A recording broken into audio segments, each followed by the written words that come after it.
Muy buenos días a todas y a todos. Por respeto a quienes se conectaron el tiempo, vamos a dar inicio. Les informamos que esta sesión será grabada para fines estrictamente institucionales con el propósito de conservar la memoria documental de nuestras actividades formativas. En nombre de la Auditoría Superior del Estado de Guanajuato, les damos la más cordial bienvenida a esta sesión de la jornada de capacitación, desempeño público con impacto, indicadores estratégicos, evaluación efectiva y toma de decisiones basada en datos, en la cual hoy abordaremos el tema Introducción a la evaluación de impacto de intervenciones públicas. Esta jornada de trabajo es posible gracias al liderazgo del Auditor Superior del Estado de Guanajuato, el maestro Juan Víctor Fonseca López, así como la coordinación de nuestro secretario técnico, el licenciado José Benito Mora Villegas. Al promover estos espacios de formación de alto nivel, fortalecen las capacidades técnicas de las y los servidores públicos y consolidan una gestión pública más íntegra y transparente. Agradecemos sinceramente su valiosa participación, lo cual es un reflejo de su interés institucional por avanzar hacia esquemas de evaluación de desempeño más sólidos, con indicadores estratégicos, medición de impacto y análisis de costo y eficiencia, que contribuyen a una mejor toma de decisiones en la gestión pública. Para el adecuado desarrollo de esta sesión, les pedimos mantener desactivados sus micrófonos y cámaras. Las preguntas y comentarios podrán realizarse a través del chat y serán atendidos al concluir la ponencia. Es un honor contar hoy con la distinguida participación de la doctora Leslie Estefanía Flores Rivera, quien promueve una visión abierta y colaborativa del conocimiento bajo la filosofía Código de Todos, compartiendo códigos de lenguaje de programación R y recursos didácticos a través de su repositorio en GitHub. La doctora Leslie Estefanía Flores Rivera cuenta con doctorado en Ciencias Sociales, maestría en Asuntos Políticos y Políticas Públicas y licenciatura en Sociología. Es profesora en la Universidad de Guanajuato y ha publicado diversos artículos en revistas científicas. Su trayectoria profesional también abarca el ámbito gubernamental, particularmente en la Auditoría Superior del Estado de Guanajuato, donde ha participado en el desarrollo de evaluaciones sobre la percepción de los servicios públicos municipales y la gobernanza local en el proyecto Cómo Andamos Guanajuato. También pertenece al Sistema Nacional de Investigadoras e Investigadoras SNI, nivel C del Sistema Estatal de Ciencia, Innovación, Humanidades y Tecnología, CECITI. Asimismo, forma parte de la Red Iberoamericana de Ciencias Sociales Computacionales y es miembro del Latin American Studies Association, LASA. Su experiencia en metodologías de evaluación y análisis de datos y ciencias sociales, así como su trabajo en el ámbito gubernamental, constituyen una valiosa aportación para comprender y aplicar la evaluación en este tema. Sin más preámbulo, cedemos el uso de la palabra a la doctora Leslie Estefanía Flores Rivera. Muchísimas gracias por tan amable presentación. El día de hoy estaremos hablando brevemente de un tema que particularmente me apasiona muchísimo, que son las evaluaciones de impacto. Sin embargo, lo vamos a ver desde una perspectiva muy introductoria y espero que sea pues un tema de su interés, de su agrado y sobre todo que sea algo sumamente didáctico en el cual aprendamos todos, todas y todes. En este sentido, la presentación se divide en cinco grandes bloques. El primer bloque es muy introductorio. Vamos a ver por qué necesitamos evidencia, un poquito para justificar la evaluación de impacto, qué diferencia hay entre monitoreo y evaluación de impacto, por qué no basta simplemente con ir por la vida ejecutando programas, es decir, por qué necesitamos saber si estos programas funcionan o no funcionan.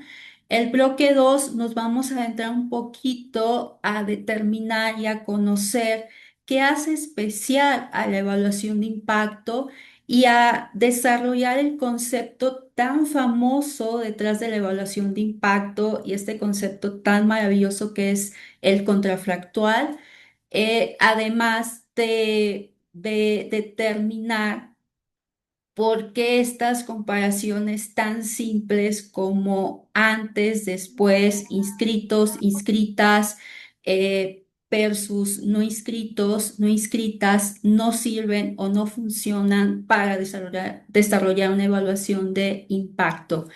En el bloque 3 vamos a ver un poquito por qué importan las reglas de operación para diseñar una evaluación de impacto. En el bloque 4, ¿qué es el cumplimiento imperfecto? Y vamos a ver un poquito acerca de qué significa las siglas que aparecen en la pantalla, que es ITT, TOT y LATE. En el bloque 5 ya nos vamos a adentrar un poquito en una cuestión más práctica, que es el diseño de una regresión discontinua y el método de diferencias en diferencias. Si nos da el tiempo, la idea es hacer algo palpable, un ejercicio práctico con datos del Banco Mundial y aplicar el método de diferencias en diferencias para estimar una evaluación de impacto. Entonces, sin más, iniciamos con el bloque número 1, que es por qué necesitamos evidencias para tomar decisiones informadas, cuál es la diferencia entre monitoreo y evaluación y qué aporta cada una de estas definiciones y por qué no basta simplemente con ejecutar programas, sino que necesitamos saber si realmente estos están funcionando. Ahora, muchas veces, esto pasa muchísimo en la administración pública, nos concentramos mayormente en informar cuántos insumos se usaron, cuántos productos se están generando, cuántas personas están participando, cuántos talleres se están dando, cuántos apoyos se integraron, y toda esta información es realmente muy necesaria, muy útil, pero no responden a la pregunta central, que es: ¿los programas realmente están logrando los cambios que generan o los cambios, perdón, que se han propuesto? Cuando hablamos de política pública, ejecutar un programa público, diseñar un programa público, implementar un programa público no es suficiente. Lo importante en este contexto es saber si está generando estos resultados que promete a la población objetivo. Y aquí es donde aparece este pues gran reto, porque los cambios en las personas que son beneficiadas de esta política, de este programa público, pueden ocurrir por un millón de razones, por miles de razones, desde el contexto económico, desde dinámicas locales, incluso desde las propias decisiones de las personas, pero también desde el simple paso del tiempo o de otros programas públicos, y no necesariamente se deben al impacto o al desarrollo del programa que queremos evaluar. Y es por eso que antes de entrar a los métodos, a las técnicas, necesitamos saber si estos resultados observados se deben al programa en específico que queremos evaluar o si se deben a otros factores contextuales. Y aquí es donde entra esta importancia de entender las diferencias entre monitoreo y evaluación, que lo vamos a ver un poquito más adelante, pero aquí lo plasmo, pero más adelante lo conceptualizamos un poquito mejor. Pero el monitoreo nos va a decir básicamente qué está pasando día a día con los insumos, con las actividades, con los productos, con los avances, y la evaluación analiza si se está haciendo bien, es decir, si se está haciendo bien en cuanto a diseño, implementación y resultados, y ambos son importantísimos para mejorar la calidad, la eficiencia, incluso para la rendición de cuentas y, como dice allí, para la innovación, para el aprendizaje. Pero cuando tenemos una pregunta un poquito más fuerte, que es una pregunta de causalidad asociada a si el programa realmente causó o no causó el cambio, necesitamos algo un poquito más fuerte, que es una evaluación de impacto, que es la única que permite demostrar esta causalidad y que va a subsanar lo que quizá una evaluación común o lo que el monitoreo no va a poder darnos. Y justamente es lo que vamos a ver el día de hoy, lo que vamos a ver en esta hora.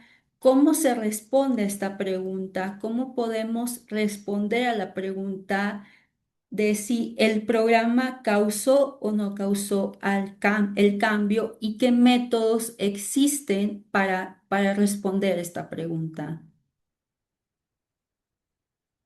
Ahora bien, ¿por qué evaluar? ¿Por qué evaluamos? Las políticas se diseñan pues para resolver problemas, pero sin evidencia no podemos determinar si realmente está funcionando. Entonces, evaluar nos permite responder preguntas claves, como si el programa está funcionando, en qué condiciones funciona mejor este programa y a quién está beneficiando realmente este programa. Y dentro de todas las formas de evaluación, hoy nos vamos a centrar en una particular, que es la evaluación de impacto, que es la que nos permite identificar si los cambios observados realmente se deben al programa y no a otros factores contextuales o simplemente a decisiones del propio individuo.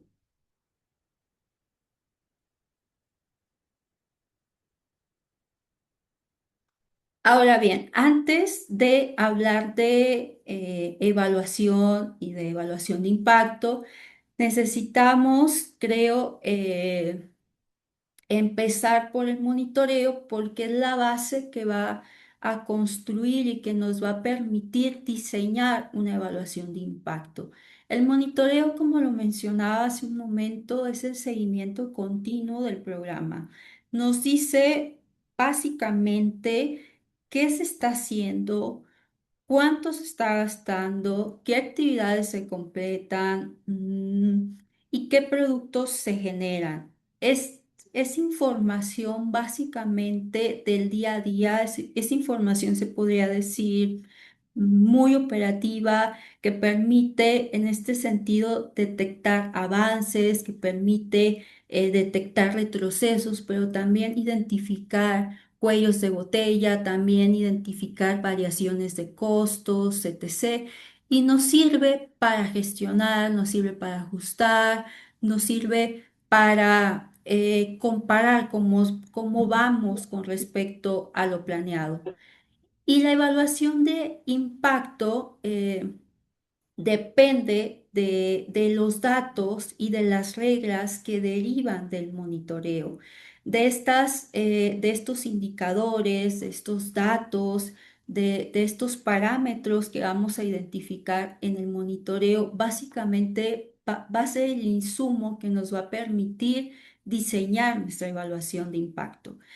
En pocas palabras, el monitoreo es el seguimiento diario de actividades, de productos. Una evaluación es como algo muy abstracto, que puede ser un análisis periódico del desempeño. Una evaluación puede ser de diseño, de proceso, de resultados, de costo-beneficio. Y está un tipo de evaluación que es el que vamos a ver hoy, que es la evaluación de impacto, que mide específicamente el cambio causado por el programa. Ahora bien, una evaluación, ¿qué es una evaluación? Una evaluación es un análisis periódico y es objetivo. ¿Por qué es diferente a un monitoreo? Bueno, el monitoreo es un poquito más diario. Al decir periódico, significa que se diseña en momentos clave. Se puede diseñar al inicio, se puede diseñar a la mitad, se puede diseñar al final o incluso después del cierre del programa, del proyecto. Es objetiva porque significa que se basa en evidencia, no se basa en opiniones, no se basa en percepciones o en impresiones personales. Es, responde a preguntas específicas sobre diseño, es decir, el programa está bien planteado, preguntas sobre implementación, se está haciendo bien. Lo que se debe hacer, sobre resultados, un poquito qué efectos se observan y los tipos de preguntas en este sentido que responden a una evaluación de acuerdo a estos autores que pueden ser descriptivas, normativas y de causa-efecto. Las descriptivas básicamente es qué está pasando. Te van a describir simplemente la situación sin juzgar, sin comparar. No tienes que compararlo con metas, sirve para responder cosas como cuántas personas reciben el servicio, cómo se distribuyen los resultados, quizá qué actividades se están realizando. En este sentido, este tipo de preguntas no van a evaluar ni calidad, no van a evaluar ni efectividad, no van a evaluar ni cumplimiento, solo van a describir la realidad. Las preguntas de tipo normativo. Estas preguntas es básicamente, ¿está ocurriendo lo que debería pasar?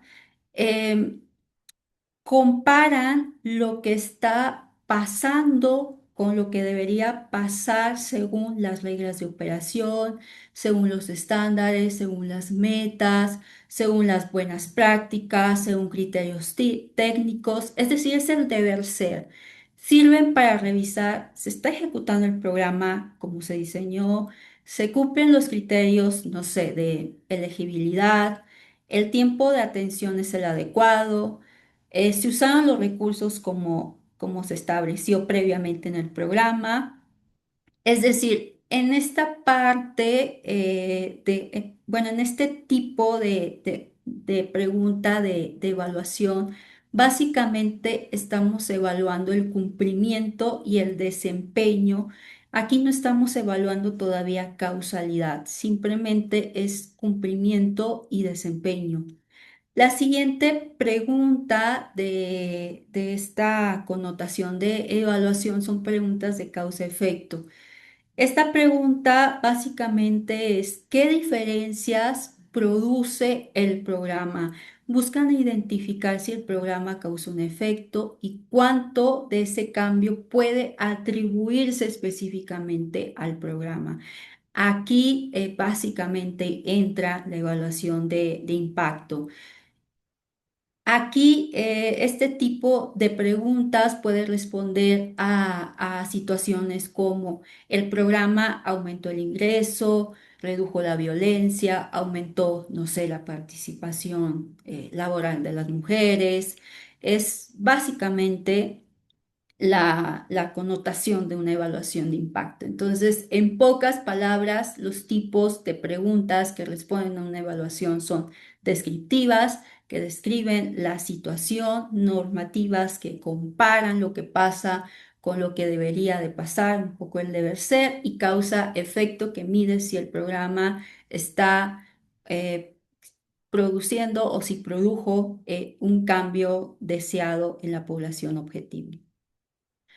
Ahora bien, la evaluación de impacto, un poquito ya para bajarnos a la evaluación de impacto, puede ser de dos tipos. La evaluación puede ser prospectiva y puede ser retrospectiva.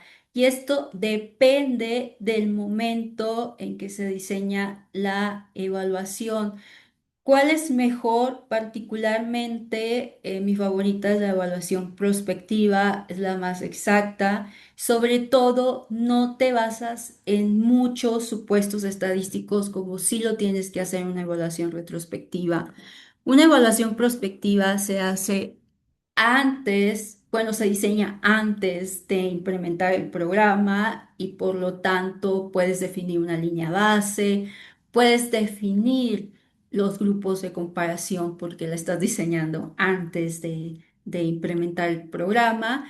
La calidad contrafactual es muy alta. La dependencia de supuestos estadísticos, por lo tanto, es baja. No necesitas tantos supuestos estadísticos como si lo necesitas en la evaluación retrospectiva.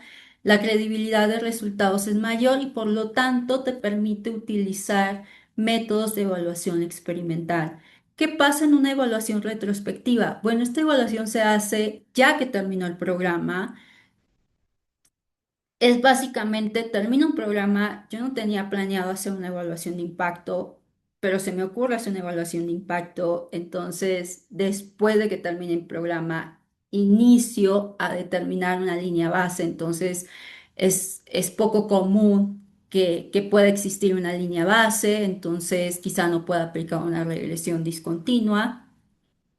La creación de grupos es ex post, se hace después de la aplicación del programa, por lo tanto, mi contrafactual es de mala calidad, no voy a tener la certeza de que esté bien diseñado mi grupo de control, mi grupo de experimento, y esto significa que voy a depender mucho más de supuestos estadísticos y la credibilidad de mis resultados pues tiende a ser un poquito más variable. No va a tener una credibilidad tan alta como si va a tener una evaluación de impacto de tipo prospectiva y es muy difícil o yo diría casi imposible que una evaluación retrospectiva utilice un método, una técnica experimental. Normalmente utilizan cuasi experimentales, sobre todo porque no pueden diseñar un buen grupo experimental y de control adecuado a las necesidades de, de- del grupo o de la técnica estadística adecuada. Es complicado ya que se hace después, no tienes el control para diseñarlo adecuadamente. Entonces, estos dos tipos de evaluaciones, pues simplemente depende del momento en el que se diseña el programa. Ahora bien, los tipos de datos para evaluar, necesitamos datos para hacer una evaluación. Los datos pueden ser cuantitativos o cualitativos. Esto es como muy simple, me imagino. Los cuantitativos, ya sabemos, números, escalas, mediciones. Los cuantitativos pueden ser eh, continuos o pueden ser discretos. Los cualitativos, ordinales o nominales, normalmente percepciones, experiencias, unas cuestiones un poquito más subjetivas. La mayoría de las evaluaciones combinan ambos métodos y estos pueden ser primarios o secundarios. Primarios, básicamente que recolectamos la información para la evaluación y secundarios es cuando ya existe la información y utilizamos información ya existente para alimentar nuestra evaluación.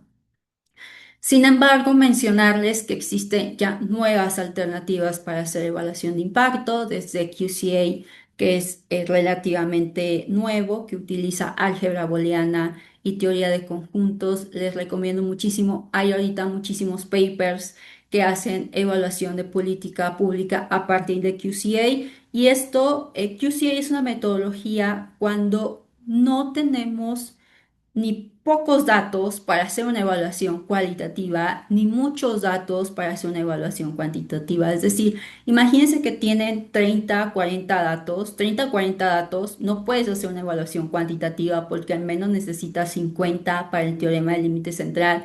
Y para una evaluación cualitativa, pues necesitas menos de 30 datos para hacer una buena evaluación cualitativa. Entonces, en ese margen intermedio entre a QCA y a salvarnos, una metodología relativamente nueva y es muy interesante porque ya no trabajas con variables, es un diseño de investigación distinta, trabajas con condiciones causales y nada, te da una fórmula interesante que es el que te permite identificar el conjunto de condiciones que te va a generar el cambio. Es maravilloso QCA. Están las simulaciones computacionales. En en la introducción, nuestra colega Azucena mencionaba algo del código abierto. Tengo una página de GitHub. Normalmente allí constantemente estoy compartiendo código. Allí tengo código tanto para hacer evaluación de impacto, como tengo el código para hacer QCA, como para hacer simulaciones computacionales. El código que más adelante si les interesa, si es de su interés, les puedo pasar la página. Ustedes solamente pueden copiar el código, replicarlo. Están también bases de datos que ustedes pueden utilizar y que pueden replicar. Las simulaciones computacionales nos permiten también generar evaluaciones de impacto, controlando mayormente la situación, sobre todo cuando tenemos evaluaciones, y voy a regresar un poquito a la diapositiva, retrospectivas, que es lo más común. Evidentemente, yo les dije que mi favorito es lo prospectivo, porque lo más exacto, lo más cool, lo más chido, pero la realidad es que vamos a tener en el mundo actual, en nuestro contexto, en nuestra situación, evaluaciones retrospectivas. Cuando tenemos evaluaciones retrospectivas es conveniente utilizar pues Machine Learning, utilizar quizá simulaciones computacionales, quizá simular el grupo de control y así evitar problemas éticos, así cuestiones de asignación de recursos. Vale, ahorita hablaremos un poquito más de esta cuestión ética, pero la simulación computacional puede aliviar un poquito esta, esta situación. Entonces, vale, son dos alternativas, además de las que vamos a estar viendo y que ustedes pueden eh, después revisarlas en mi página de GitHub cuando tengan oportunidad y simplemente copiar el código y replicarlo a sus casos de interés. Y bueno, hasta aquí terminamos el bloque uno. El bloque 2, hablaremos de 5 ideas, creo yo, esenciales, que es ¿qué hace especial una evaluación de impacto? ¿Qué es el contrafactual, el famoso contrafactual? ¿Qué podemos observar y qué no podemos observar? ¿Y por qué las comparaciones simples no funcionan? ¿Por qué el antes y después no funciona? Que es una pregunta muy común, sobre todo mis estudiantes de licenciatura siempre me cuestionan la idea de por qué simplemente no comparamos el antes y después. Es una pregunta muy lógica, pero vamos a ver porque esto no siempre funciona o no siempre es lo ideal. Y una fórmula muy sencilla, muy básica de una evaluación de impacto. Si ustedes saben restar, yo creo que sí. Si aquí todos, todas, todes quienes estamos conectando podemos restar. Entonces, esto va a ser sumamente sencillo, es una resta, entonces si sabemos restar, ya podemos hacer una evaluación de impacto muy petit. Entonces, vale, ¿qué tiene de especial la evaluación de impacto? Bueno, es que no solo describe resultados, sino que busca atribuir causas y creo que esto es lo más importante, la atribución. Y esto es muy repetitivo, pero su objetivo central es responder una pregunta que es qué cambios se deben realmente al programa y no a otros factores. Y aquí dejamos de hablar qué pasó, o sea, solo dejamos de hablar de qué pasó y empezamos a preguntarnos por qué pasó. Una evaluación de impacto rigurosa es la que intenta aislar el efecto causal del programa. Básicamente, esa puede ser una definición muy petit. Intenta aislar el efecto causal del programa. Es decir, mire, ¿qué tanto cambiaron los resultados por el programa? No solo cuánto cambiaron en Evaluado la general, porque posibilidad. cuando hemos, perdón, porque como hemos dicho, o sea, un programa Implementar, puede generar adoptar, cambios. implementar normas, procedimientos. Ah, perdón, es que hay un micrófono encendido. Listo. Porque como hemos dicho, un programa puede generar muchísimos cambios, o podemos suponer que un programa genera muchísimos cambios, aunque realmente no está generando los cambios que estamos suponiendo que está generando. Entonces, esta evaluación de impacto nos permite identificar estos cambios que son observados y que son atribuibles a ese programa, aunque en el imaginario se puedan ver muchísimos cambios, los podemos identificar. Este específicamente se debe al programa, ¿no? Algo que también tiene muy cool la evaluación de impacto es que se puede aplicar a todo un programa, a todo un proyecto, o se puede aplicar a una modalidad, a una regla de operación, se puede aplicar a un componente. Es decir, sabemos que no siempre podemos evaluar todo un programa, un proyecto. A veces no es necesario, a veces simplemente no es posible. Entonces, imaginemos que queremos evaluar solo un componente, solo una modalidad, un servicio, no sé, un componente específico. Queremos evaluar un taller, queremos evaluar apoyos económicos, queremos evaluar visitas técnicas, asesorías, queremos evaluar yo qué sé, reglas de operación. Entonces, queremos evaluar, cambiar el monto del proyecto, queremos evaluar, yo qué sé, cambiar requisitos, queremos evaluar cómo afecta introducir un nuevo incentivo, etc. Entonces, es lo interesante y lo maravilloso de una evaluación de impacto, que no necesitamos evaluar todo un proyecto, sino que simplemente podemos evaluar un componente de, de todo un programa, o simplemente podemos evaluar una regla de operación, o podemos evaluar una modalidad del programa o una estrategia dentro del mismo programa. Entonces, el corazón del impacto o de la evaluación de impacto en este sentido es el contrafactual. Pero, ¿qué es el contrafactual? Todo gira alrededor de una pregunta, y la pregunta es, ¿qué habría pasado sin el programa? La respuesta es el contrafactual. Como no lo podemos observar directamente porque una persona no puede recibir y no recibir el programa al mismo tiempo, necesitamos construir un grupo de comparación. Es decir, a mí no me pueden dar una beca y no dar una beca. ¿Cómo soluciono esto? Puedo construir un grupo de comparación. Es decir, puedo buscar a una Leslie muy similar a mí, que tenga características lo más parecido posible,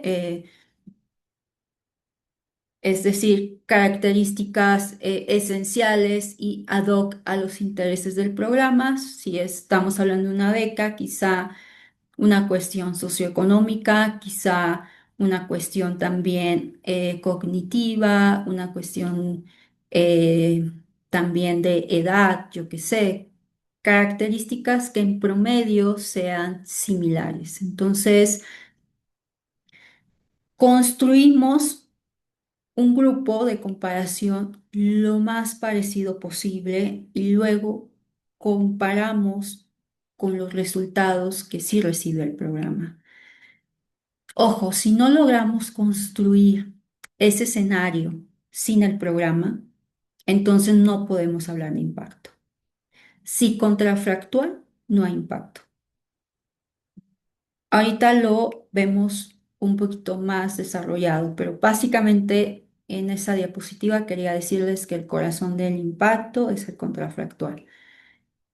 Desarrollemos más el contrafactual. El problema, como lo mencioné, tenemos un problema básico. Si podemos observar qué pasa con el programa expresado con esa función que ustedes pueden visualizar en la diapositiva, que es que eh, una, una diagonal P igual a 1, pero nunca podemos observar qué habría pasado a esa misma persona sin el programa. O sea, a mí me dan la beca y me pueden observar a mí cómo me comporto a partir de la beca, pero nunca me pueden observar a mí sin la beca. Ese resultado que no podemos ver es el contrafactual. Y como no podemos observar, porque una persona no puede vivir en dos realidades, necesitamos una forma de estimarlo. Y la forma práctica, como les he dicho, de aproximar el contrafactual es construir un grupo de comparación. Entonces tenemos dos escenarios. Un grupo tratado, que es un grupo que recibe el programa, y un grupo de comparación, un grupo que no recibe el programa. ¿Qué necesitan estos grupos? Necesitan cumplir tres características esenciales. La primera, ser similares en promedio antes del programa. Los grupos deben de parecerse en sus características iniciales, dependiendo del programa, pero supongamos edad, nivel socioeconómico, condiciones previas en la trayectoria anterior, de acuerdo a la estructura del programa que queramos evaluar. Si son distintos, por ejemplo, o distintas, por ejemplo, en edad, en nivel socioeconómico, las diferencias posteriores podrían atribuirse a esos factores, o sea, estas distinciones sociodemográficas y no al programa. Por eso es importante que tanto el grupo de tratamiento como de control sean similares en promedio. O sea, no tienen que ser exactamente iguales, tienen que ser estadísticamente iguales, que es distinto a ser completamente iguales. Tienen que ser estadísticamente iguales. No ser afectados por el programa. O sea, el grupo de control no debe, o el grupo de comparación no debe de ser afectado por el programa. Debe de mantenerse al margen de la intervención. Si recibe algún tipo de beneficio, si recibe algún tipo de cambio en el contexto o cualquier influencia derivada del programa, deja de representar lo que habría pasado sin la intervención. ¿Qué otra característica necesita? Haber reaccionado igual en ausencia del programa. Básicamente es la evolución natural del grupo si ninguno hubiera recibido el programa. Si uno de los grupos habría mejorado o empeorado por razones ajenas al programa, entonces la comparación ya no refleja el impacto real del programa. Si ambos grupos, y esto es importante, son estadísticamente iguales, cualquier diferencia en resultados se atribuye al programa, pero tienen que ser estadísticamente iguales. Y para eso están las pruebas T o, o el p-value o pruebas de significancia.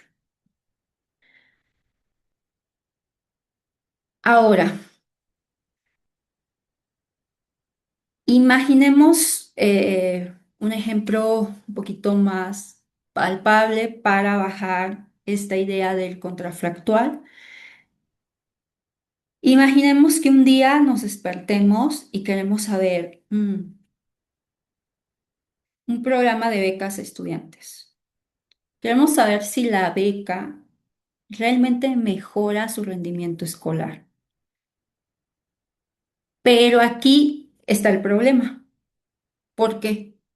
Porque no podemos ver al mismo estudiante con beca y sin beca. Entonces, ¿qué hacemos? Construimos un grupo de comparación. Estudiantes muy similares en escuela, en edad, en nivel socioeconómico, en calificaciones previas. Ese va a ser nuestro grupo de comparación. Tenemos nuestro grupo tratado, quienes reciben la beca, y nuestro grupo de comparación, que son personas, estudiantes muy similares a nuestro grupo de tratado que recibe la beca en edad, en escuela, en nivel socioeconómico y calificaciones previas, pero no reciben apoyo, pero ojo, son parecidos. Si al final del año la calificación del grupo con beca aumenta más que la calificación del grupo sin beca, es decir, del grupo de comparación, esa, esa diferencia es el impacto. Aquí es muy sencillo de ver una evaluación de impacto. Oh, esto es muy fácil, claro, pero esto casi nunca pasa, ¿vale? En la realidad, en, en las intervenciones públicas, esto es casi imposible, ¿no? Pero esto es eh, como lo básico de una evaluación de impacto, ¿no? Es cómo se calcula naturalmente una evaluación de impacto, pero vamos a ver que es un poco más complicado que esto que estoy mencionando, no es como tan fácil. Ah, a ti que te voy a dar beca, a ti no te voy a dar beca, a ti no te voy a dar beca porque te necesito para mi grupo de control, ¿no? O sea, no es tan fácil como lo estoy practicando, ¿no? Entonces, esto es como teoría. Ahorita vamos a ver unos ejemplos un poquito más concretos y técnicas un poco más reales, ¿no? Y más sofisticadas y sobre todo cuasi experimentales, porque esto ya sería muy, muy experimental y muy controlado, una evaluación de impacto muy pura, ¿va? Y, y vale, entonces espero que haya quedado muy cool lo que es el contrafractual. Y la siguiente diapositiva es ¿por qué hablar de ética? O sea, aquí me gustaría detenernos un poquito porque es importante hablar de ética en las evaluaciones de impacto. Y es que la evaluación de impacto no solamente es técnica, la evaluación de impacto es ética, ¿Por qué? Porque trabajamos con personas, trabajamos con recursos públicos, así que nuestras decisiones cuando hacemos una evaluación de impacto tiene implicaciones reales en las personas y tiene implicaciones reales en los recursos públicos. Entonces, por eso la evaluación de impacto es ética. Y además, no evaluar. Y esto es importante porque no evaluar puede ser poco ético. ¿Por qué? Porque significa que estamos o que podemos seguir financiando programas cuyo beneficio desconocemos o incluso que ni siquiera está beneficiando o que puede estar perjudicando a la población o que puede estar desperdiciando recurso público. Entonces, no evaluar puede ser poco ético. Entonces, pues es importantísimo hablar de la ética en la evaluación. ¿Cuáles son los principios básicos de la ética? No negar beneficios conocidos para evaluar. ¿Qué significa esto? Si ya sabemos que un programa funciona y es beneficioso, no sería ético quitarlo o negarlo simplemente para hacer el experimento. La evaluación nunca debe de poner en riesgo el bienestar de las personas.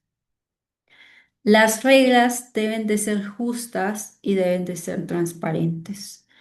La evaluación debe de cumplir las reglas propias del programa, los criterios, los procesos de igualdad de trato. No podemos manipular quién entra, quién no entra o quién sale solamente para que funcione nuestro diseño, para que funcione nuestro grupo de control, nuestro grupo de tratamiento. La transparencia debe de ser parte de nuestra evaluación porque la transparencia es parte de la ética. El tercer punto, y también esto es, creo yo, algo sumamente importante, y aquí me hubiera gustado ponerlo con negrita, que es la asignación aleatoria. La asignación aleatoria es ética. Y me hubiera gustado ponerla con negrita, pero no lo puse. La asignación aleatoria es ética cuando no hay recurso para todos, para todas, para todes. ¿Por qué? Porque el sorteo es ético. Cuando hay más demanda que recursos.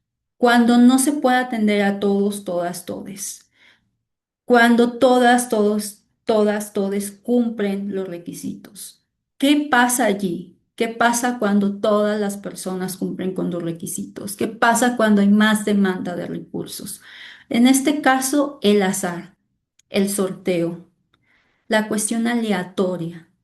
Es la única que va a garantizar que todas las personas tengan la misma oportunidad y evita discrecionalidad y evita favoritismo.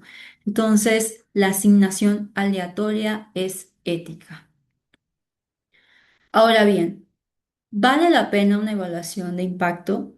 A veces no vale la pena. Yo les he dicho, la evaluación de impacto es mi evaluación favorita en el mundo. Pero para diseñar una evaluación de impacto es sumamente costosa y a veces no vale la pena y a veces lo hacemos por moda y no necesariamente lo tenemos que hacer por moda o por técnica o yo qué sé, ¿no? Antes de decidir si vale la pena una evaluación de impacto, necesitamos preguntarnos dos cosas básicas. ¿Qué está en juego? Y existe evidencia previa. ¿Qué está en juego? Básicamente es una evaluación de impacto, solo tiene sentido si los resultados van a influir en decisiones importantes. Es decir, mi evaluación va a influir en la asignación de presupuesto, mi evaluación va a ampliar el programa, mi evaluación va a ampliar el rediseño, va a algo del cierre o va a enfocarse en algo, en una sustitución, si no, probablemente no valga la pena. Si los resultados de esta evaluación no van a cambiar nada, Entonces no vale la pena invertir tiempo, dinero, esfuerzo en una evaluación tan compleja como es la evaluación de impacto. ¿Existe evidencia previa? Ojo, también debemos revisar si ya existe evidencia previa confiable sobre programas similares en otros contextos. Si no hay evidencia, una evaluación se justifica porque genera conocimiento, porque genera innovación. Si ya existe evidencia previa, solo vale la pena evaluar si estamos probando algo distinto. Ojo, si ya existe evidencia previa, solo vale si estamos probando algo distinto. Si no, no vale la pena gastar dinero, recursos, tiempo en una evaluación de impacto. Ahora bien, simplemente un poquito para determinar qué programas sí lo justifican, programas que sean innovadores, programas que sean relevantes para decisiones grandes, no probados, programas que sean escalables, que puedan crecer o replicarse y debemos de tener recursos para hacer una evaluación de impacto, no solamente voluntad, no solamente quererlo, tenemos que tener datos adecuados, por eso les mencionaba que es muy importante el monitoreo, tenemos que tener tiempo suficiente, tenemos que tener recursos técnicos, pero también necesitamos tener recursos financieros, necesitamos tener equipos comprometidos, estamos hablando también de esta connotación política, estas decisiones políticas y también este equipo de investigación. Ahora bien, pasos iniciales para preparar una evaluación de impacto. Antes de elegir el método de evaluación de impacto, necesitamos preparar las bases. No es de que, este programa me gusta, le voy a aplicar una evaluación de impacto. Este programa también le voy a aplicar una evaluación de impacto y aquel que está allá también le voy a aplicar una evaluación de impacto. Una evaluación de impacto, bueno. Una buena evaluación de impacto inicia mucho antes de recolectar los datos. Y estos son los pasos iniciales. No solamente seleccionar, como lo hice ahorita, aquel y el otro programa. Debemos de revisar que los programas cumplan con con estos pasos.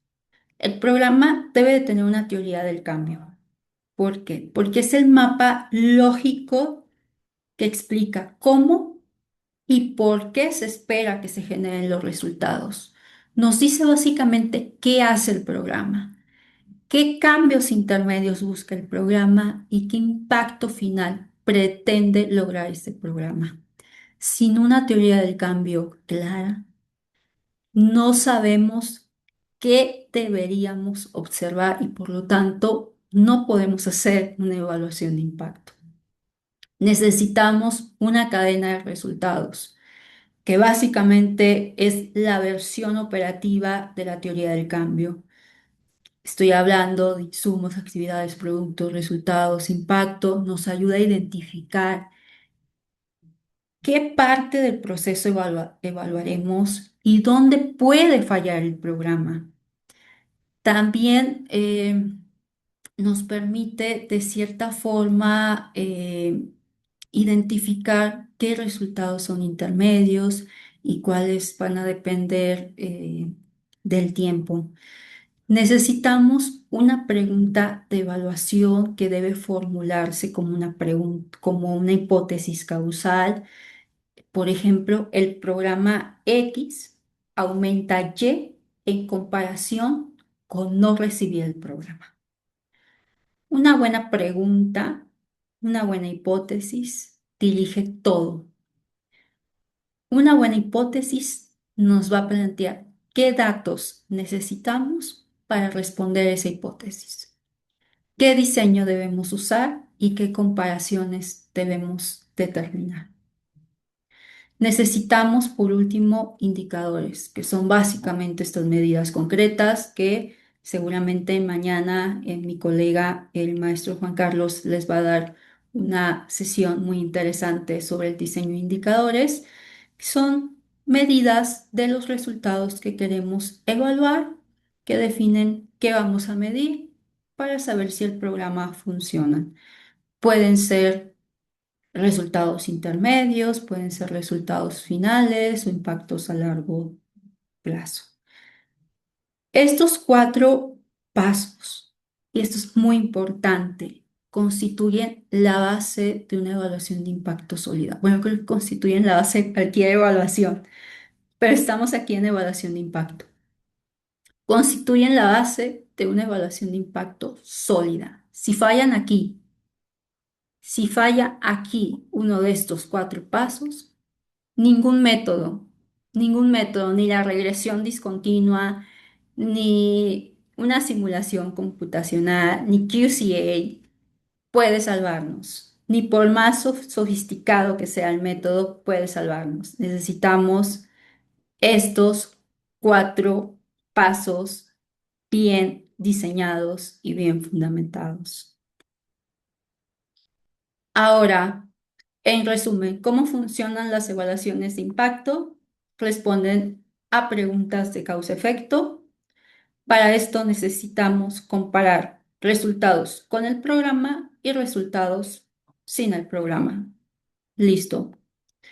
Ahora, un poquito más denso, nos vamos con métodos para estimar el impacto.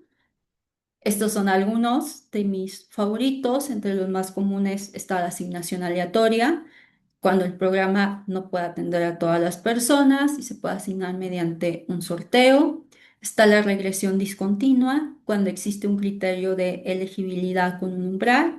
Está diferencias sin diferencias, que es mi favorito, que espero que podamos ver un ejemplo palpable. Está variables instrumentales, que también lo vamos a ver ahorita, que es cuando hay factores externos que afectan la participación. Y está el pareamiento, que es el matching, cuando se emparejan personas tratadas y no tratadas con características similares. Específicamente de este, también tengo un código que ustedes pueden utilizar, que es básicamente cuando tienen dos bases de datos enormes y que quieren emparejar por características similares. Imagínense que implementaban un programa público, un proyecto, lo que sea, y quieren emparejar, supongamos, a personas que recibieron y que no recibieron, y quieren hacer match en grupos, ¿no? Quiero hacer match a partir de sexo, de género, a partir de mm, edad, a partir de clase social, a partir de nivel educativo, yo qué sé, ¿no? Entonces, está muy cool. También lo pueden descargar allí en mi página de GitHub y te permite emparejar estas dos muestras y te hace un grupo de control y un grupo de experimento en segundos. Es sumamente interesante. Pero ¿de qué depende el método? A ver, ¿yo puedo utilizar el que me nazca del corazón? No. Depende del diseño operativo del programa. No puedo ir por la vida diciendo, mi favorito es diferencias en diferencias, entonces lo voy a aplicar siempre que quiera hacer una evaluación de impacto. No necesariamente, depende, como lo dije, del diseño operativo. Podemos responder a muchas preguntas. Estas son simplemente ejemplos. El programa puede atender a toda la población. Si el programa no puede atender a toda la población, podemos aplicar asignación aleatoria. Si el programa es focalizado o es universal, la focalización permite utilizar un umbral, entonces podemos utilizar quizá una regresión discontinua. Si la implementación es simultánea o es escalonada, quizá podemos utilizar un DID, que es un método de diferencias en diferencias. Entonces, como lo dije, depende del diseño operativo del programa, es el método de impacto que vamos a utilizar. Y bueno, una fórmula sumamente básica. Como les digo, si todos, todas, todos aquí podemos restar, podemos aplicar esta fórmula, ¿no? Entonces, es sumamente sencilla. El triángulo que ustedes pueden ver allí es el impacto causal del programa. La Y normalmente se asocia a una variable dependiente. Aquí es el resultado que nos interesa medir, que puede ser el aprendizaje, supongamos si queremos medir el ingreso, queremos medir el empleo, salud, etcétera. Es el resultado, básicamente, el impacto que queremos medir. P igual a 1 son las personas que sí reciben el programa, es decir, nuestro grupo de tratamiento. P igual a 0 son las personas que no recibieron el programa, es decir, nuestro grupo de comparación. Entonces, la fórmula es muy sencilla, es una resta, se está calculando la diferencia entre el resultado con el programa, P igual a 1. Por ejemplo, promedio de calificaciones de quienes sí recibieron la beca, no sé, 8 menos el resultado sin el programa. El promedio de calificaciones del grupo comparable que no recibió la beca. Supongamos 6. El resultado es el impacto. Si la diferencia es positiva, el programa mejoró el resultado. Si es 0, el programa no hizo diferencia. Si es negativa, el programa pues empeoró el resultado.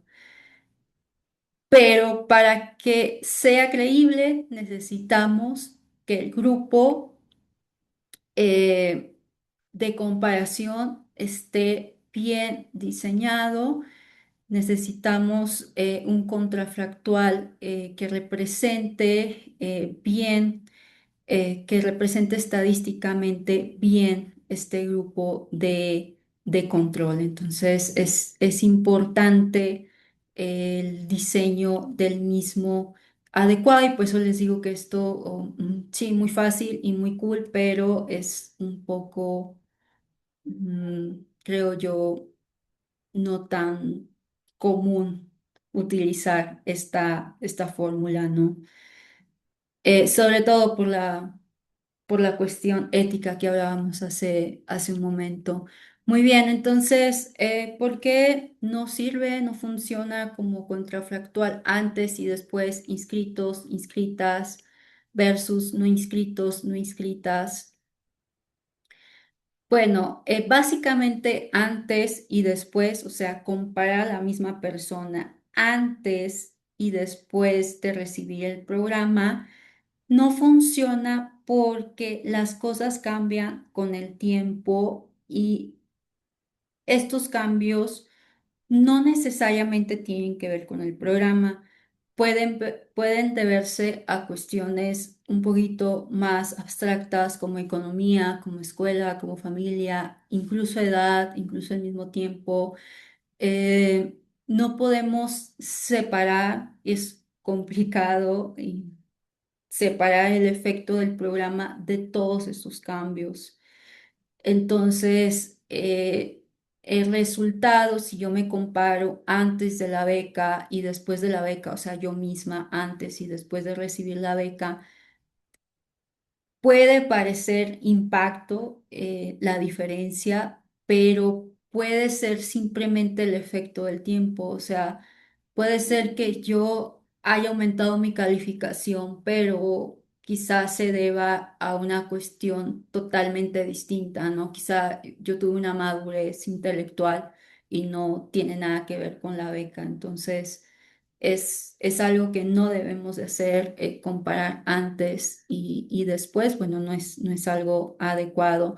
Se puede hacer, sí, sí hay casos muy controlados, sobre todo eh, casos de movilidad social, sí, sí hay estudios que siguen estudios de casos muy cualitativos, pero son cuestiones un poquito más controladas. También situaciones cuasi experimentales donde haces un experimento, pero en el momento, o sea, sobre todo cuando evalúas el impacto en componentes de un programa o de un proyecto, ya sea en un taller, ya sea en una capacitación. Quizá en ese tipo de evaluación puedes evaluar el impacto antes y después, pero es muy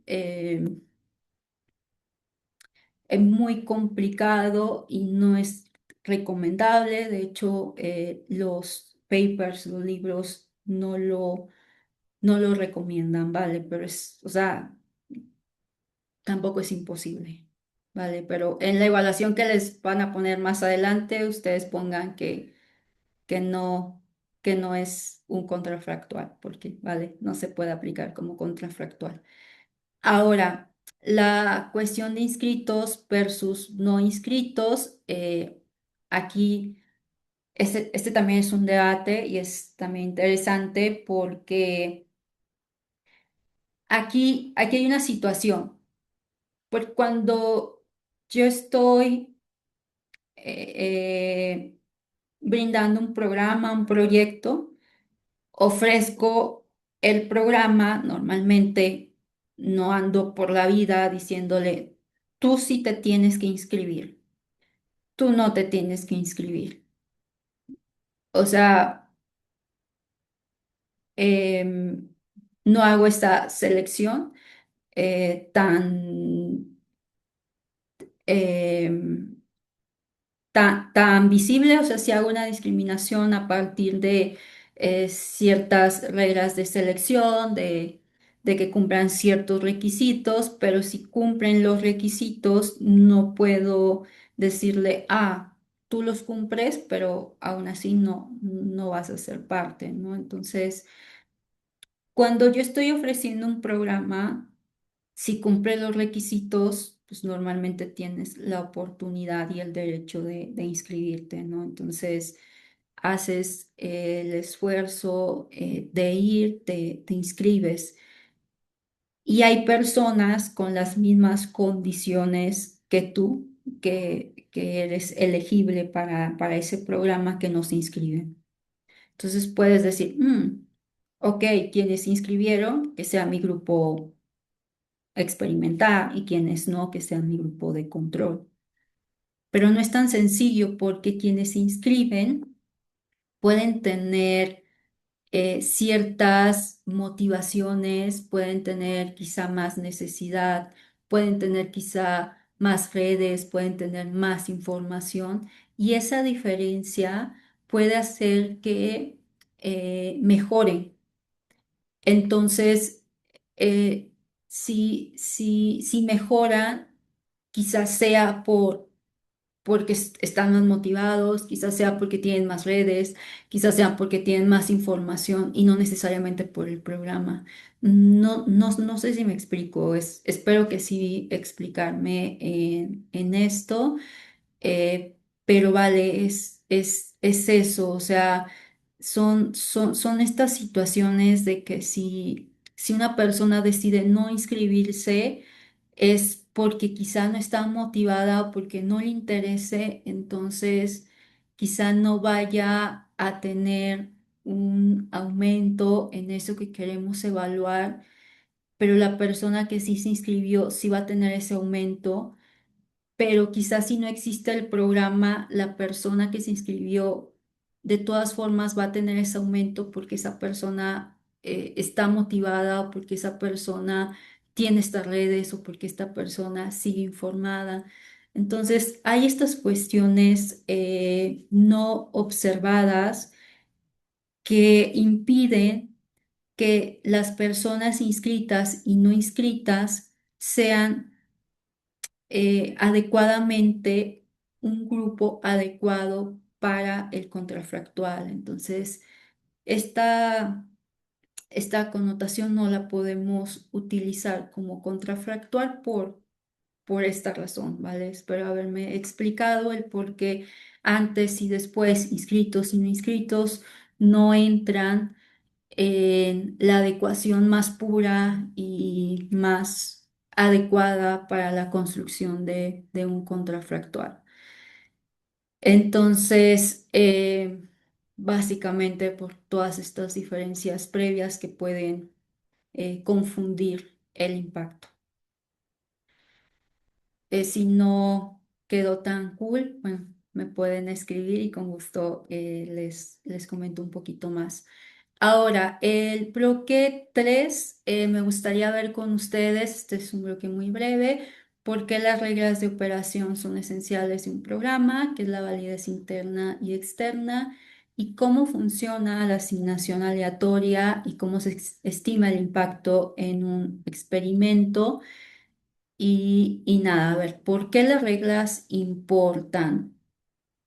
Las reglas importan porque son los parámetros por los cuales se deciden quién entra al programa y quién no entra al programa. Si no conocemos estas reglas o si las reglas están cambiando cada 5 minutos o si son discrecionales o si son poco claras, entonces no podemos saber si las diferencias entre personas se deben a programas o simplemente a cómo fueron seleccionadas estas personas.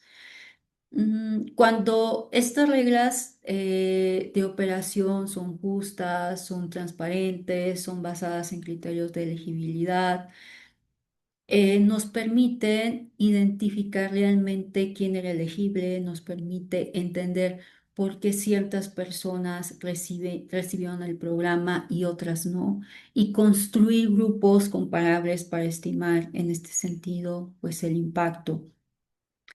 Además, es importante mencionar que cuando la asignación aleatoria incluye mecanismos como el sorteo o criterios un poquito más estrictos de elegibilidad, se vuelve pues más fácil garantizar que los grupos sean similares, estadísticamente hablando, y que el impacto observable sea pues más confiable. ¿Y cuáles son los requisitos para que estos grupos sean válidos? Y esta es una pregunta que va a venir en la evaluación más adelante. Para que un diseño de comparación funcione, los grupos deben de tener tres condiciones. Y esto ya lo vimos hace un momento, las tres condiciones que deben de tener. Similidad en promedio antes del programa, es decir, características iguales, edad, nivel socioeconómico, historial previo, etc. No contaminación, es decir, el grupo de comparación no reciba parte del programa, información privilegiada, etc. No efectos indirectos o derrame del programa. Eh, pero algo importantísimo que me gustaría mencionarles, y esto es clave, es que el tamaño no importa en la asignación aleatoria. Es decir, mis grupos de comparación pueden tener distinto tamaño. Yo puedo tener 600 personas en mi grupo de tratamiento y puedo tener mm, 800 en mi grupo de control. O sea, el tamaño en mis grupos no importa. ¿Por qué no importa? Porque lo único que me interesa es que sean similares en promedio, es decir, que estos grupos sean comparables en las características que estoy evaluando. Mi grupo de comparación y mi grupo de tratamiento tienen que ser equivalentes en promedio, no equivalentes en cantidad. Eso no me importa, equivalentes en promedio, ¿va? Y bueno, finalmente esto se conecta con el recuadrito que viene allí al ladito, que es la validez. La validez interna es que el impacto que medimos realmente se deba al programa. Esto es algo que debemos de considerar. Y la validez externa, que los resultados se puedan garantizar a la población elegible. Ahora bien, la asignación aleatoria del tratamiento. Este es el estándar de oro para evaluar el impacto porque elimina el sesgo de selección. Hace un momento yo les decía, la asignación aleatoria es igual a ética, o sea, y yo lo quería poner en negrita, pero no le puse, pero la asignación aleatoria es ética. En lugar de elegir quién recibe el programa según criterios discrecionales, según criterios voluntarios, ¿qué tal si hacemos un sorteo entre personas elegibles? Esto asegura que las diferencias posteriores entre grupos se deban al programa y no a características previas.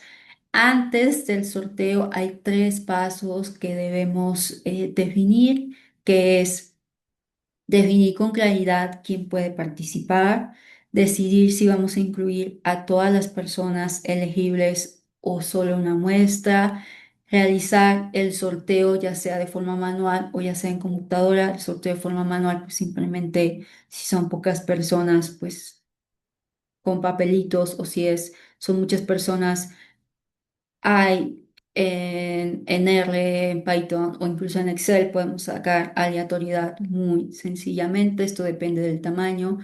Y una vez hecho todo esto, estimar el tamaño del impacto es muy sencillo. Comparamos el promedio de resultado entre quienes recibieron el programa y entre quienes no. Y como los grupos son equivalentes, gracias al sorteo, esa diferencia es el efecto causal. Entonces, el azar, la aleatoriedad, nos salva y nos permite diseñar un contrafactual muy adecuado. Ahora nos vamos a ir a una cuestión un poquito más palpable, que es el bloque 4 y después el bloque 5, que es el último. El bloque 4 básicamente es qué es el cumplimiento imperfecto y por qué complica la evaluación, qué es una variable instrumental, qué significa ITT, TOT y late. Aquí siempre les digo a mis estudiantes que late no es un café, pero que está muy cool que lo asociemos a un café para hacer esta asociación y está interesante, ¿no? El cumplimiento imperfecto, vamos a ver cuando las personas asignadas a un programa no siempre participan, y esto pasa muchísimo, o participantes o participan personas que no fueron asignadas. Esto también pasa muchísimo de que una persona que no debería de participar va y se inscribe en un programa y le dan el beneficio. Pasa muchísimo que es una variable instrumental, básicamente una herramienta para recuperar el efecto causal cuando esto ocurre, cuando ocurre el cumplimiento imperfecto, y estas herramientas para medir el impacto que incluye el late, ¿va? Ahora, ¿por qué necesitamos variables instrumentales? No todas las personas cumplen con la asignación del programa y algunas asignadas al tratamiento no participan. A ver, a veces, aunque hagamos un sorteo perfecto, como el que acabamos de ver hace un momento, la realidad no coopera.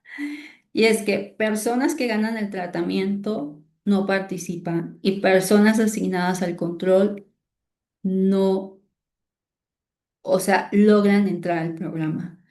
Y esto es interesante porque pasa muchísimo, entonces no se cumple la asignación. Entonces, básicamente, yo hago un sorteo, elijo mis personas en control y elijo mis personas en tratamiento. Pero hay personas en control que dicen, pero yo quiero recibir el programa y me voy a tratamiento. Y hay personas de tratamiento que dicen, yo salí acá para el programa, pero me voy a ir al control, ¿no? Entonces, es una realidad y aquí vamos a ver qué podemos hacer con esto, ¿no? Entonces, cuando esto pasa, pues la comparación simple entre grupos ya no refleja pues el impacto real porque los grupos dejan de ser equivalentes. Y es aquí donde entran las famosísimas variables instrumentales y básicamente es un factor externo que afecta la probabilidad de participar. en el programa, pero no influye en el resultado por otra vía. Entonces, esto es interesante porque, en otras palabras, ayuda a empujar a las personas hacia participar o no. Entonces, permite recuperar el efecto causal solo entre quienes responden al empujón, ¿va? Ahora, tipos de efectos que podemos estimar. Entonces, aquí vienen el ITT, el TOT y el LATE, que esto es cuando hay incumplimiento imperfecto, es decir, cuando no todas las personas asignadas participan y algunas no asignadas sí participan.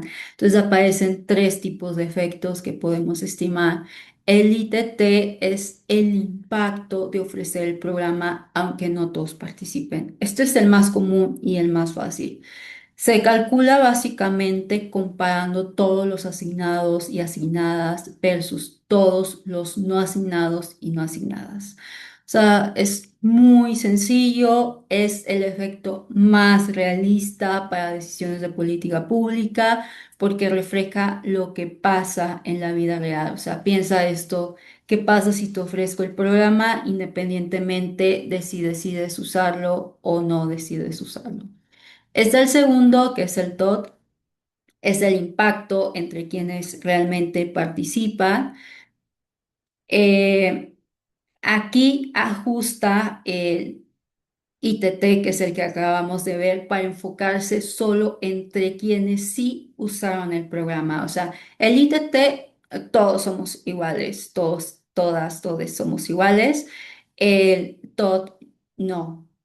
No todas, todos, todos somos iguales. Entonces, aquí solo evalúo a quienes realmente participaron en el programa, ¿va? Entonces, responde a la pregunta, ¿qué efecto tuvo el programa en quienes lo recibieron? Entonces, aquí ya hay una diferencia. El late es interesante porque el late muchas veces puede ser TOT. O sea, el late muchas veces puede ser el TOT, pero el late es el efecto o el impacto de las personas que sí cumplen con la asignación. Es decir, supongamos que en- en- hay 100 personas, o sea, 100 personas fueron seleccionadas para una beca. Pero de esas 100 personas, solamente 90 participaron en la beca. Pero hay 10 personas, hay 5 personas más, perdón, 5 personas más que no eran asignadas y que llegaron. Llegaron de la nada, llegaron del grupo de control. Entonces, el ITT te va a evaluar las 100 personas, a pesar de que a pesar de que existan 10 que no hayan sido que hayan decidido no participar, te las va a evaluar también a esas 10. El TOT te va a evaluar a las 90 que participaron nada más las 5 que vienen del grupo de control que no deberían de participar. Y el LATE te va a evaluar únicamente a las 90. Solamente te va a evaluar a las que debieron de participar. Te va a quitar a las 5 que están decoladas del grupo de control. Entonces, son los tres tipos de impacto. Aquí está el ejemplo, todos los hogares del grupo de tratamiento pueden inscribirse, solo el 90% decide hacerlo. En un grupo de comparación no pueden inscribirse, entonces el ITT, impacto promedio en el 100% de los hogares asignados. Perdón. El TOT, o sea, el ITT, como les digo, o sea, a pesar de que nada más te inscribió el 90%, el ITT dice, no me voy a complicar, yo voy a evaluar el impacto en todo. El TOT dice, no, yo voy a evaluar el impacto nada más en quienes están participando. Y el LATE, en este caso, es lo mismo que el TOT, porque no hay personas que vienen del grupo de control, porque en este caso no hay grupo de control, no hay grupo de comparación, ¿va? Acá les tengo otra gráfica que espero que, bueno, una tabla que espero que sea un poquito más didáctica. Básicamente es que mide cuando se usa la fórmula y el ejemplo. Podemos ver que la medición del impacto en ambos es muy distinta. El primero, como les digo, mide el impacto de ofrecer el programa, no necesariamente de participar. Aquí no nos importa si participan o no. El impacto de quienes sí participaron en el programa, y el late el impacto únicamente de quienes salieron seleccionados para participar en el programa. Entonces, las fórmulas son muy sencillas y nada, por cuestión de tiempo y agilizar esta, esta presentación, voy a, voy a pasarme a la siguiente diapositiva. Entonces, bueno, esto me voy acá porque quisiera enfocarme un poquito acá en el bloque 5, que es el diseño de la regresión discontinua, que es un poquito más palpable. Se usa, esto ya son métodos cuasi experimentales, básicamente, esto que estuvimos viendo acá un poquito más experimental, un poquito más prospectivo. Esto ya es cuando tenemos algo ya más retrospectivo, incluso se puede utilizar en perspectiva también, claro, pero es algo más cuasi experimental. Es el diseño de regresión discontinua, también es un método de evaluación de impacto. Se usa cuando existe un punto de corte que determina quién recibe o no el programa. Por ejemplo, umbrales que son bien conocidos, el umbral de la pobreza o yo qué sé, ¿no? Está el método de diferencias en diferencias, que es mi método favorito en el mundo, que compara cómo cambian dos grupos, que es el grupo de tratamiento y de control a lo largo del tiempo, para aislar en este sentido el efecto del programa. Y me gustaría aplicar brevemente con ustedes un ejemplo práctico para entender paso a paso cómo se calcula el impacto con el método de diferencias en diferencias. Entonces, el diseño de regresión discontinua básicamente aprovecha una regla de elegibilidad basada en un umbral. Ese umbral se va a dividir en personas de tratamiento y de control. Personas de tratamiento son quienes están por debajo del umbral y de control quienes quedan del otro lado. Imagínense que ustedes dicen, ok, Leslie, pero no puedo literal decidir, a ti te voy a asignar una beca, a ti no te voy a asignar una beca, eso no es ético, eso no está cool, no puedo determinar un grupo de control de esa naturaleza. Ok, hay otras formas y esta es una forma muy interesante, es una regresión discontinua.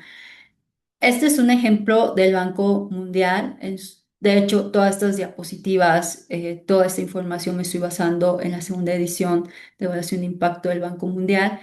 Incluso mis ejemplos también, muchos de mis ejemplos que tengo en GitHub son con bases de datos del Banco Mundial, que ustedes pueden también replicar. Otros ejemplos no, por ejemplo, el de simulación computacional no es con Banco Mundial, pero es con datos simulados. Entonces, vale, súper sencillo.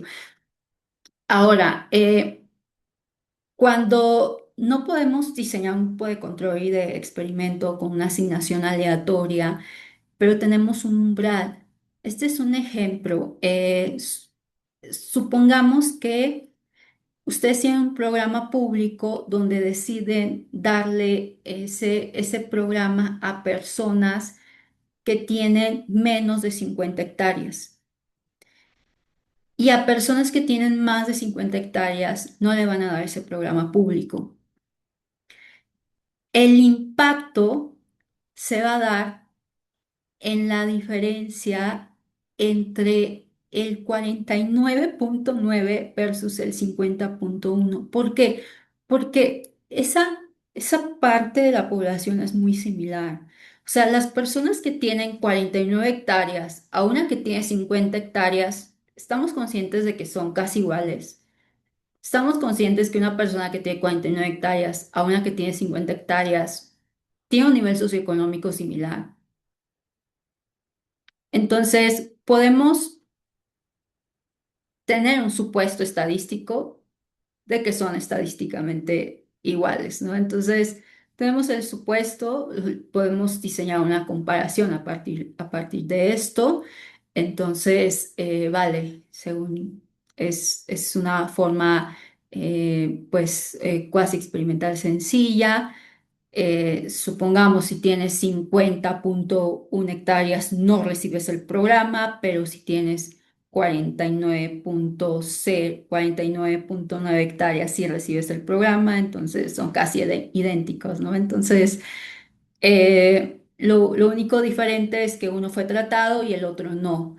Y lo interesante es que podemos evaluar a lo largo del tiempo, ¿no? O sea, evaluamos a lo largo de 2 años, 3 años, cómo es el impacto y solamente no le evaluamos a todas las personas que participan en el programa. Ojo, aquí, repito, solamente lo evaluamos en esas personas que tienen 49 y 51 hectáreas. O sea, ese grupo que tiene 49 hectáreas va a ser mi grupo de tratamiento, quienes reciben el programa, el proyecto, y el de 51 es el que no recibe el programa, el proyecto. Entonces, vale.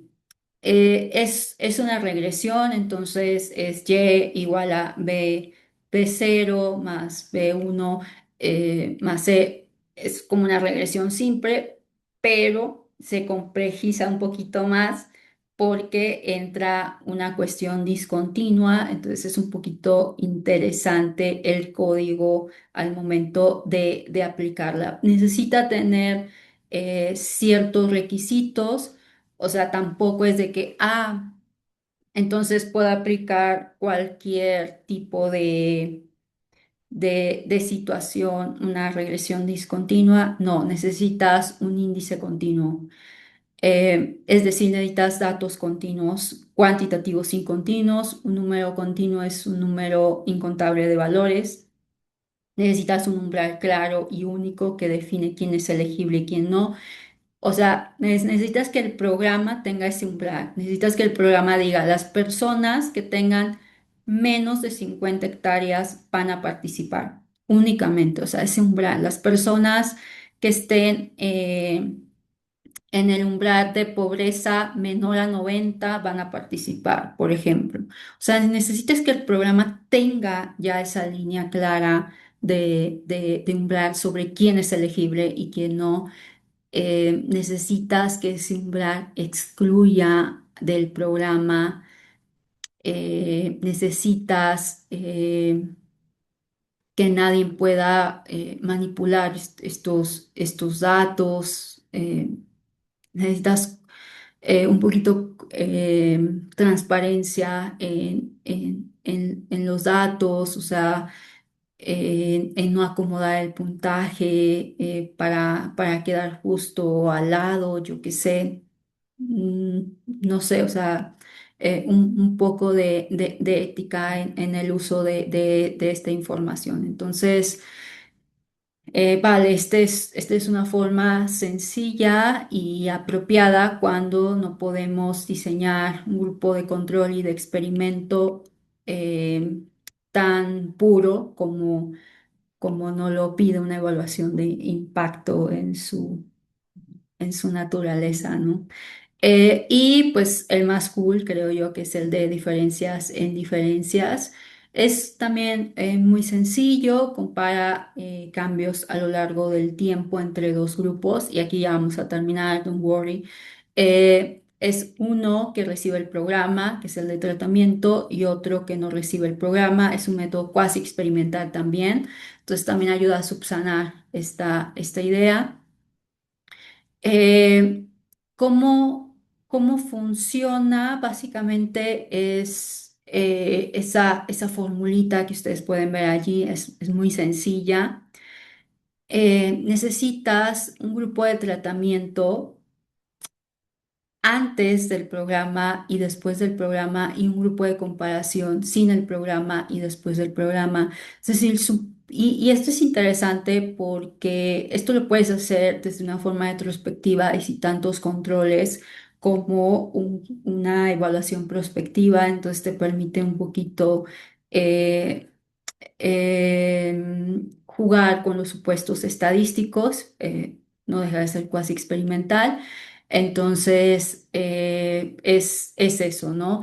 Es una resta entre el cambio en tratamiento B menos A, o sea, en las personas del grupo de tratamiento, y el cambio en el grupo de comparación D menos C. Entonces, después el resultado lo restamos y es el impacto que obtenemos. Sin embargo, esta forma, pues vale, es como súper sencilla, no recomendable. Aquí les tengo un ejemplo que me gustaría comentarles brevemente, que es esta fórmula, que es un código que les quiero también compartir, que es el ejemplo del programa en gasto de salud. Esta es una base de datos del Banco Mundial que está en Stata, sin embargo, el código que yo les comparto está en R.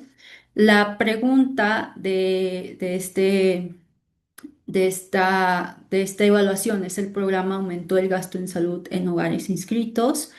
El grupo de tratamiento en la base de datos son los hogares inscritos, que está eh, con el nombre de la variable igual a 1. El grupo de comparación es igual a 0. Entonces, las personas que están en el grupo de tratamiento, 1. Las personas que están en el grupo de comparación, 0. Entonces, significa que quienes reciben el programa, 1. Quienes no reciben el programa, 0. Antes y después de la medición, antes de la implementación del programa, se aparece un 0. Después de la implementación del programa aparece un 1.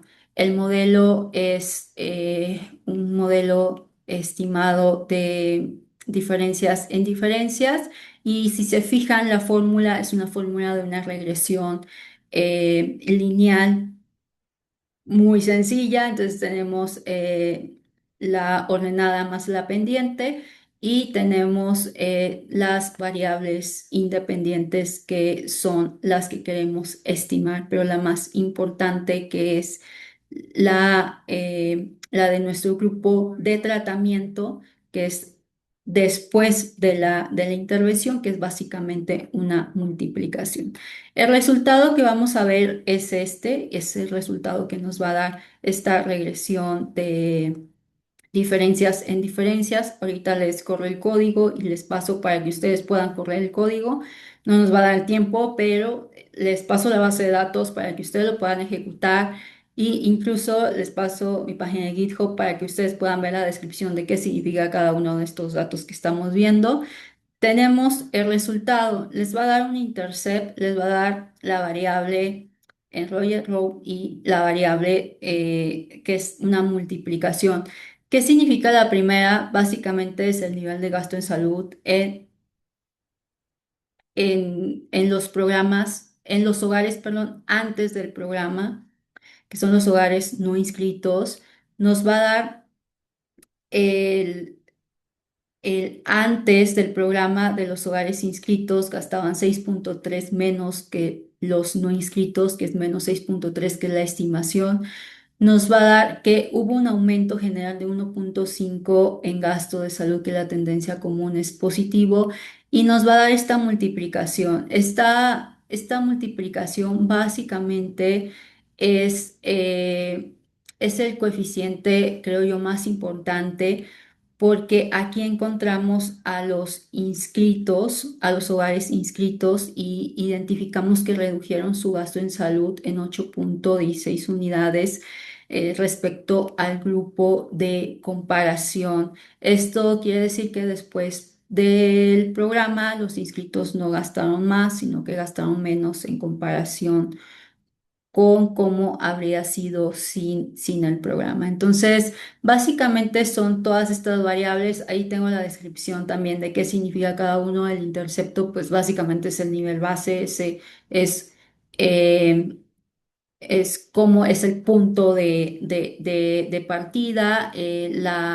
La segunda, que es -0,6, es el coeficiente que compara a inscritos versus no inscritos. El tercero, que es más 1,51, que es el coeficiente que muestra el cambio general en tiempo para un grupo de comparación. Y la última, que es como la que les acabo de decir, que para mí la más importante porque realmente mide este impacto en el programa.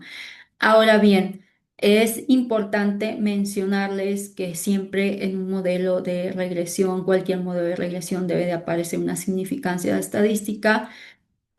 Todas estas variables son significativas. Si aquí no hubieran aparecido los asteriscos, bueno, un p-value tiene que ser menor a 0,05. Bueno, esto depende también de nuestro nivel de confianza previamente establecido, pero el nivel de confianza menor a 0,05 básicamente nos indica que hay evidencia suficiente para determinar que el impacto del programa fue real y que realmente hubo una reducción en cuestión de gasto de salud mayor a 0,05. No quiere decir que no haya funcionado el programa, simplemente que no hay evidencia suficiente, ¿no? Entonces, de todas formas les paso código y así, ¿no? Entonces, vale.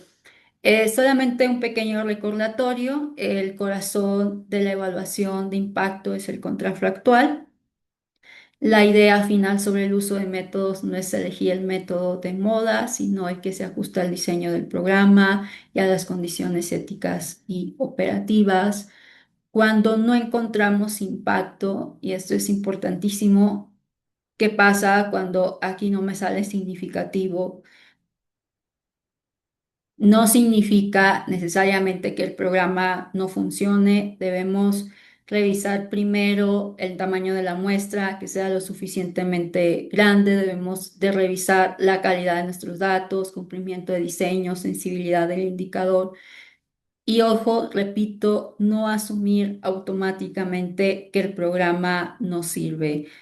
Y nada, es todo. Antes me gustaría dejar de presentar para proyectarles el código que les mostraba hace un momento.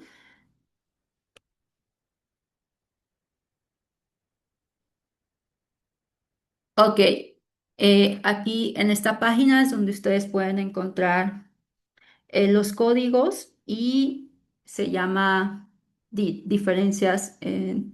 Diferencias. Aquí está la explicación de qué significa las variables, porque la multiplicación, si ustedes quieren adentrarse un poquito más en esto, incluso está, perdón, está la base de datos para que ustedes la puedan descargar. Está el código que ustedes simplemente lo pueden copiar y lo pueden pegar. Está la explicación del código. Está sumamente sencillo. Con estas 30 líneas más o menos, ustedes obtienen un método de diferencias en diferencias basados en una regresión, y no simplemente una resta. Es decir, lo controlan por otras variables, incluso pueden controlarlo también por el tiempo. Y nada, pues para mí fue un placer estar aquí y, y espero que haya sido de su interés esta plática. Gracias. Muchas gracias, doctora Leslie. Agradecemos su participación. Sin duda, su exposición ha sido sumamente enriquecedora. Hoy aprendimos qué hace especial a la evaluación de impacto y, como comentaba al final, el corazón de esta evaluación es el contrafactual y pues sobre todo hasta los pasos iniciales para preparar una evaluación de impacto. En nombre de la Auditoría Superior del Estado de Guanajuato, extendemos nuestro más sincero reconocimiento y sobre todo nuestro profundo agradecimiento por su generosa disposición para compartir sus conocimientos, experiencias, reflexiones y hasta sus códigos eh, en el tema Introducción a la Evaluación de Impacto de Intervenciones Públicas. Eh, Aquí vamos a ver en el chat que, bueno, nos piden el código, el cual nuestra compañera Lucía ya nos hizo favor de agregar las páginas de su GitHub. Y pues sobre todo Gracias. tenemos muchas felicitaciones por todo el material compartido y pues nos piden la liga de registro, enseguida se las ponemos. En- Muy enriquecedora su ponencia, tenemos muchas palabras de agradecimiento y viene una pregunta de la Auditoría Superior de Hidalgo, dice, ¿estas auditorías de impacto se realizan en la Auditoría de Guanajuato?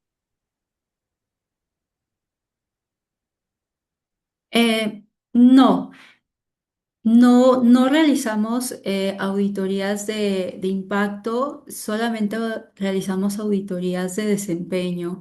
Actualmente estamos con una auditoría de evaluación al desempeño municipal, donde sí estamos incorporando la percepción ciudadana, pero todavía no incorporamos el impacto como tal a la fiscalización.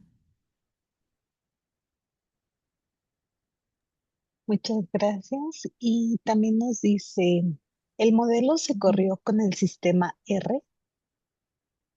Sí, sí, está en R, entonces ahorita no sé si ya tengan la página de GitHub, me dicen que ya la compartieron, entonces nada más está de copiar y pegar el código, descargar la base de datos y lo pueden ejecutar sin ningún otro eh, sistema adicional. Y pues hasta ahorita son todas las preguntas que tenemos. Las demás son muchas felicitaciones y sobre todo agradecimientos eh, por tan generosa ponencia. Eh, y pues reconocemos su destacada participación como un claro ejemplo del compromiso a la excelencia académica y al servicio público, doctora, con una valiosa aportación para enriquecer las capacidades técnicas de las y los servidores públicos que hoy nos acompañaron. Con gran entusiasmo le hacemos esta entrega simbólica de un reconocimiento institucional en testimonio de su invaluable contribución en esta jornada de capacitación. Reconocimiento que la Auditoría Superior del Estado de Guanajuato otorga a Leslie Estefanía Flores Rivera por su destacada participación como ponente en la sesión de capacitación, evaluación de impacto y costo-eficiencia, llevada a cabo el 4 de diciembre de 2025, en el marco del Programa Anual de Capacitación Externo 2025, con una duración de 2 horas. Firma nuestro auditor superior, el maestro Juan Víctor Fonseca López. Eh, Agradecemos mucho, doctora, toda esta información que nos compartió. Eh, ya compartimos los enlaces y antes de terminar, eh, les recordamos a todos nuestros participantes que mañana concluimos esta jornada con la capacitación titulada Diseño de Indicadores Estratégicos, a la cual igual mañana en el correo que se registraron les vamos a hacer llegar la liga para que puedan conectarse. Les invitamos a estar atentos a sus correos electrónicos y pues a nombre de todo el equipo del Auditorio Superior del Estado de Guanajuato les deseamos un excelente día. Muchas gracias por su atención y muchas gracias por su tiempo y su compartirnos sus conocimientos, doctor. Que tenga muy buen día. Gracias. Bye bye.